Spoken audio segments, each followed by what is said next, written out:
like a Hellcat.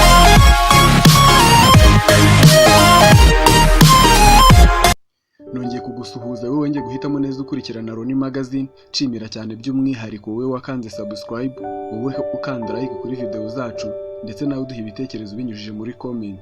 Njye nitwa Romuald niyo gisubizo. Nyuma y'ibihuha byari bimaze iminsi bicicikana hirya no hino ku isi ku byerekeranye n'urupfu rwa Padiri Ubald Rugirangoga kuri uyu wa gatanu tariki ya 8 Mutarama mu mwaka wa 2021 mu masaha ya mbere ya saa sita, Nyiricyubahiro Musenyeri Celestin Hakizimana abinyujije mu itangazo ryo kubika yatangaje inkuru y'akababaro, inkuru y'urupfu rw'umuvandimwe n'inshuti ya benshi ndetse akaba n'umubyeyi w'abatari bake, Padiri Ubald Rugirangoga. Roni Magazine tukimara kubona iri tangazo twegereye umunyamabanga wa Diyosezi ya Cyangugu, Padiri Atanazi Komerusenge, watubwiye byinshi ku byaranze ubuzima bwa Padiri Ubald Rugirangoga ndetse tugutegurira iyi video. Padiri Ubald Rugirangoga yavutse ku wa 26 z'ukwa kane mu mwaka wa 1955 i Rwabidege, umurenge wa Karengera, akarere ka Nyamasheke, muri paruwasi ya Mwezi, Diyosezi ya Cyangugu. Ni mwene Jacques Kabera na Anizi Mukaruhamya. Yabatijwe ku wa 8 z'ukwa gatanu mu mwaka wa 1955 i Mwezi. Yahawe isakaramentu ryo gukomezwa ku wa 6 z'ukwa cyenda mu mwaka wa 1968 i Shangi. Kuva mu mwaka wa 1961 kugeza mu mwaka wa 1969 yize amashuri abanza i Rwabidege igihe cye ni Mwezi. Kuva mu mwaka wa 1969 kugeza mu mwaka wa 1978 yize amashuri yisumbuye i Mibirizi ku Nyundo no mu Burundi. Kuva mu mwaka wa 1978 kugeza mu mwaka wa 1984 yize amasomo ya filozofiya na teolojiya muri seminari nkuru ya Saint Charles Borromée do Nyakibanda muri Diyosezi ya Butare. Yahawe ubupadiri na Nyiricyubahiro Musenyeri Tade Ntihinyurwa, Arikiepiskopi wa Kigali uri mu kiruhuko cy'izabukuru. Icyo gihe yari umwepiskopi wa Diyosezi ya Cyangugu. Kuva ku wa 19 z'ukwa cyenda mu mwaka wa 1984 yakoze ubutumwa muri paruwasi ya Nyamasheke ari padiri wungirije.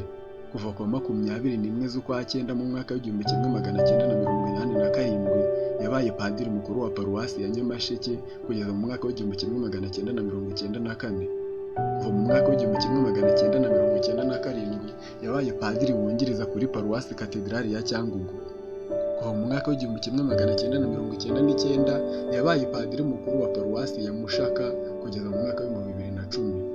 Kuva ku wa 24 z'ukwa 11 mu mwaka wa 2010 kugeza ku wa 8 z'ukwa mbere mu mwaka wa 2021 yari umuyobozi wa Centre Spirituel Ibanga ry'Amahoro i Muhari muri paruwasi ya Nkanka, atuye mu rugo rw'umwepiskopi.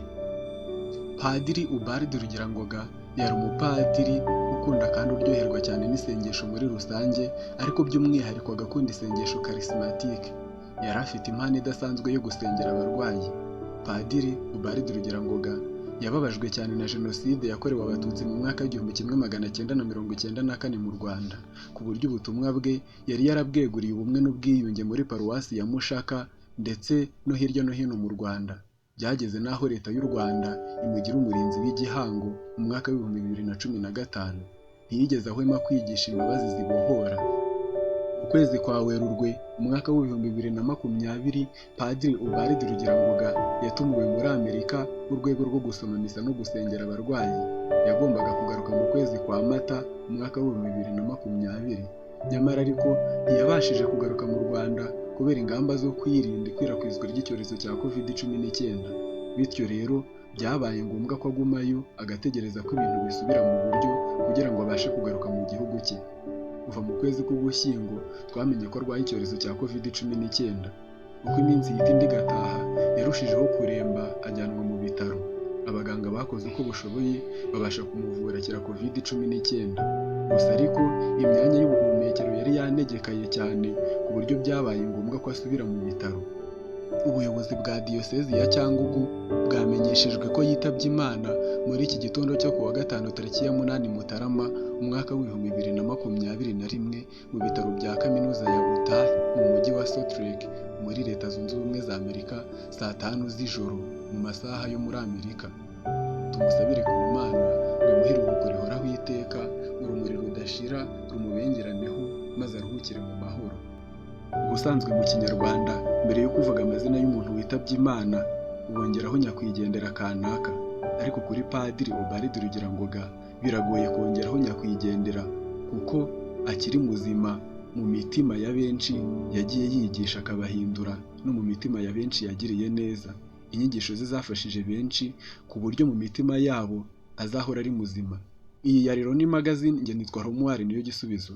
Subscribe, share, comment ndetse na like ikomeze ibintero kuri mwe mwese mukunda Loni Magazine. Ciao, naho ubutaha. Like a Hellcat.